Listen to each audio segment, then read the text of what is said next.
Good evening. Thanks for tuning in. I'm Jessica Gill. And I'm Joe Chiodo. Now the question, will charges be applied to a case of high school sexting? The Douglas County attorney will meet with sheriff investigators next week to figure that out. As we first reported last night at 10, a handful of students at Elkhorn South High had been suspended after a freshman girl sent a picture shared by several teenage boys. Now tonight, Brian Mastery is talking to those who say this could become a very real and very tough lesson for many.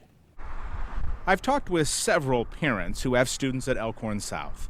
The concern is evident regarding the allegations of one teen sharing a nude photograph with other teenagers.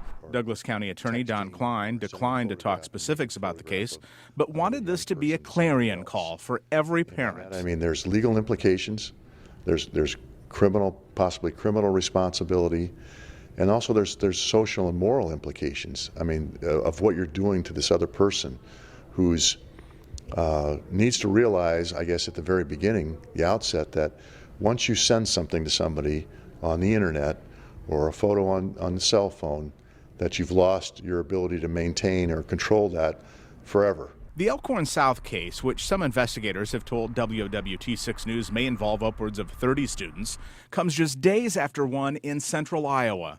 A teen there has been charged with extortion at Boone High School.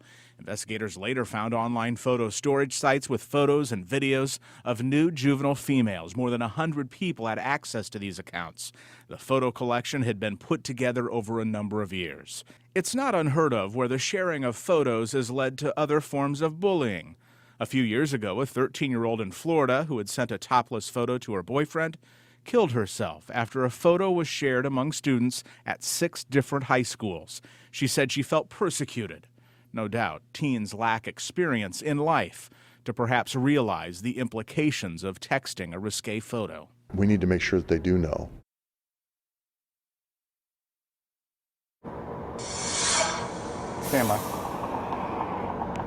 So, how do we do that? First, we want to monitor the apps and other content on our son's or daughter's phone and talk about the consequences. You know, if a young person sends another teen a photo, having that photo on the phone can be a crime, especially sending it to someone else. So Joe, Jessica, parents also ask, what if they see a photo like that on their son's or daughter's phone? Well, investigators tell me it may be possible. You might want to let the school know, maybe even let investigators know. Reporting live with photographer Jim Hinchik, Brian Mastery, WWT6 News.